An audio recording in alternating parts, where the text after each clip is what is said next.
나의 명원 화실.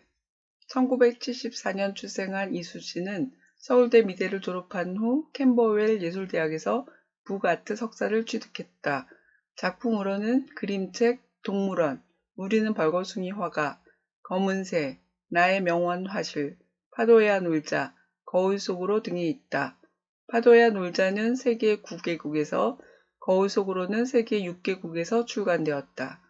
줄거리입니다. 오늘도 내 그림이 맨 처음으로 뽑혔습니다. 나는 어떤 그림이 뽑히는 그림인지 잘 알고 있거든요. 엄마와 함께 상가에 있는 명원 화실에 갔어요. 나는 첫눈에 진짜 화가가 아주 마음에 들었습니다. 이튿날 진짜 화가는 학교에서 그렸던 그림과 똑같이 그린 그림을 보더니 내일은 몇 시에 올 거니 한마디 묻고는 자기 방으로 들어가 버렸어요. 다음날 화가는 바가지를 주면서 연필로 바가지를 그려보라고 했어요. 나는 여름 내내 바가지 그림만 10장 그렸고 해바라기와 수도꼭지와 포도송이를 그렸습니다. 세상을 뚫어지도록 열심히 살펴보는 것이 중요하다나요?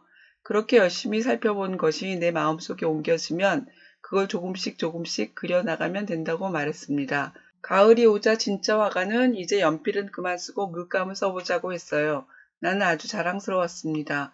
흰 종이 위에 물감이 천천히 퍼졌습니다. 야외 스케치를 갔어요. 진짜 화가는 물속에 잠긴 것, 물 위에 뜬 것과 물 위에 비친 그 모든 것들이 물을 그리지 않고서도 물을 그리는 거라고 말했어요. 내가 좋아하는 겨울이 왔습니다. 진짜 화가가 나를 위하여 손수 만든 생일 카드를 보냈어요. 나는 생전 처음 느껴보는 이 마음을 어쩔 줄 몰라 가만히 서 있었어요. 목이 따끔따끔한 것 같고 가슴이 막 아프고 가운데 배가 저릿저릿하는 것 같았지요. 이 작은 그림이 나를 아프게 했어요. 새학년이 되어서 한동안 화실에 가지 못했습니다. 어느 날 길에서 만난 준호가 명원 화실이 사라졌다는 거예요. 나는 미친 듯이 달렸어요. 모든 것이 시커멓게 타 있었습니다. 모두 깡그리 사라졌어요. 학교 미술 시간에는 다른 아이의 그림이 먼저 뽑혔고 내 그림은 아주 가끔씩만 걸렸지요. 나는 이제 상관없어요. 나는 이따금 아름다운 전박이 생일카드를 들여다봅니다. 여전히 그 작은 그림을 볼 때마다 목이 따끔따끔합니다. 내 그림도 누군가에게 이런 따끔따끔한 느낌을 줄 수 있을까요? 의미를 찾는 질문입니다. 그림을 그린다는 것. 진짜 화가는 세상을 뚫어지도록 열심히 살펴보는 것이 중요하다나요? 그렇게 열심히 살펴보는 것이 내 마음속에 옮겨지면 그걸 조금씩 그려나가면 된다고 말했습니다. 진짜 화가는 그림에 대해 이렇게 해야 된다거나 저렇게 해야 된다는 말을 하지 않았습니다. 한국의 초등 1학년과 2학년 학생들은 미술 학원에 많이 다닌다. 학원에서는 뽑힐 수 있는 그림의 여러 기술들을 연습시킨다. 상을 받기 위해서 그리고 미술 과목 점수를 많이 받기 위해서다. 수학 경시대회 기출문제를 외우듯 풀리는 것과 같은 이유다.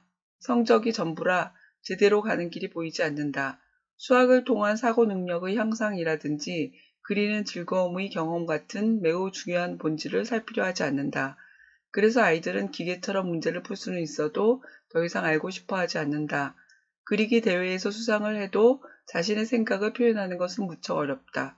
작가를 통해 그림을 그린다는 것이 어떤 것인지 다시 한번 생각하게 된다. 늘 맨 처음으로 뽑힐 그림을 그렸던 아이는 진짜 그림을 그리면서 이전에 보지 못했던 것이 보이게 되었다. 이제 다른 아이의 그림이 먼저 뽑히지만 상관없었다.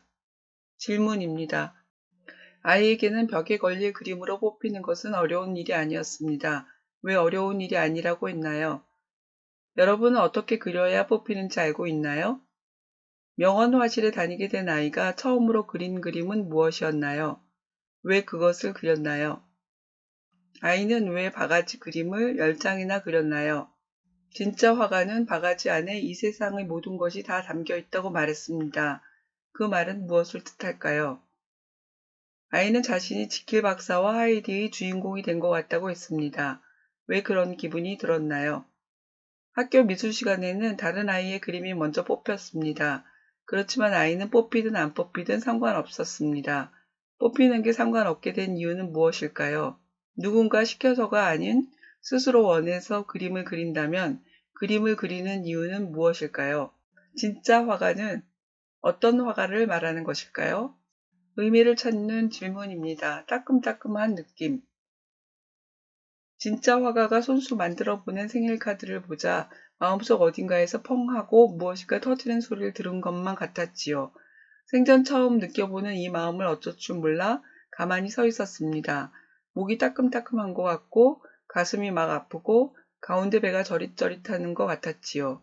이 작은 그림이 이렇게 나를 아프게 하다니요. 내 그림도 누군가에게 이런 따끔따끔한 느낌을 줄 수 있을까요? 작가 이수지의 자전적인 이야기이다. 진짜 화가가 보낸 조그만 카드에서 작가가 만난 것은 예술이었다. 아이는 전율을 느꼈고 자신 역시 진짜 화가처럼 따끔따끔하게 하고 싶다는 꿈을 찾았다. 책을 읽은 아이들과 함께 그림이 주는 감동에 대해서 그 경험을 혹은 상상을 이야기하면 좋겠다. 미술이 무엇일지 생각을 나누어 본다. 질문입니다. 아이는 이제 연필로 그리지 않고 물감으로 그리게 되었습니다. 아이가 넋을 잃고 바라본 것은 무엇인가요? 진짜 화가가 보낸 생일카드에는 어떤 그림이 그려져 있었나요? 아이는 생일카드의 그림을 보고 어떤 느낌이 들었나요? 생일카드의 그림을 본 아이는 그림이 자기를 아프게 했다고 말했습니다. 그런 느낌이 든 이유는 무엇일까요? 어떤 그림을 볼 때 우리는 감동을 느낄까요? 여러 가지 색깔이 칠해져 있다면 그것은 예술인가요? 자신의 생각을 그림으로 그렸다면 그것은 예술인가요? 아이는 자기 그림도 누군가에게 이런 따끔따끔한 느낌을 줄 수 있을지 묻습니다. 아이는 무엇을 바라는 것일까요? 지금까지 이수지의 나의 명언화시를 살펴봤습니다.